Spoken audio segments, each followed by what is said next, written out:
Балалар, бүгін еркін сабақ. Қазір өз ойларыңызбен әлемнің 7 кереметін жазып шығасыздар. Мінекей ақпарақ 10 минут уақыт беремін.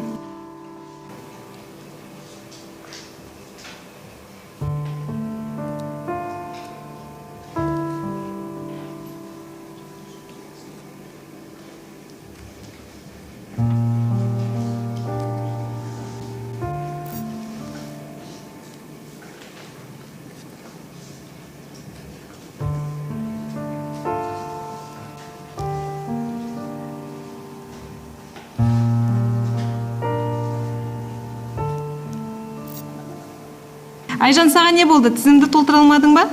Жоқ апай, мен толтыру емес, мына тізімге сыйдыра алмай отырмын. Сенің ойыңша әлемде кереметтің саны 7-ден көп пе? Я апай, әлемдегі кереметтің көптігі сонша, мына тізімге сыйдыру мүмкін емес. Жақсы, сен онда өз жазғандарыңды айтып көр, біз тыңдайық.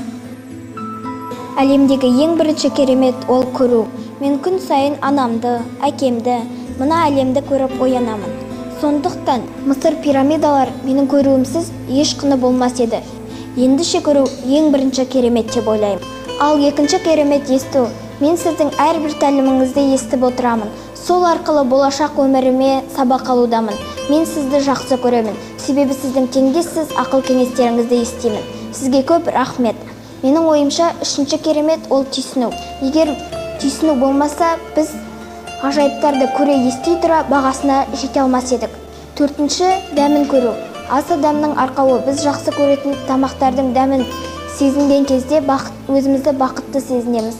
Ал егер тамақтардың дәмін сезіне алмасақ, өмірімізде мән мағына болмас еді. Электр тоғынан заряд алатын құрылғылардан айырмамыз болмас еді. Бесінші керемет сезіну. Біз сезіну арқылы әрекеттер жасаймыз.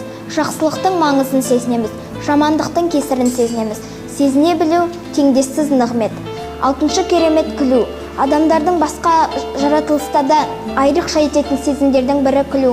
Біз күле жүріп өмір сүреміз. Біз күлу арқылы жақындарымызға бақыт сыйлаймыз. Күлу өмірді безендіреді. Ал жетінші керемет сүю. Махаббатсыз өмір бос. Аллаға, пайғамбарға, ата-анаға, адамдарға, табиғат пен жан-жануарға деген махаббат біздің адамдық мәртебемізді өсіре түсіреді.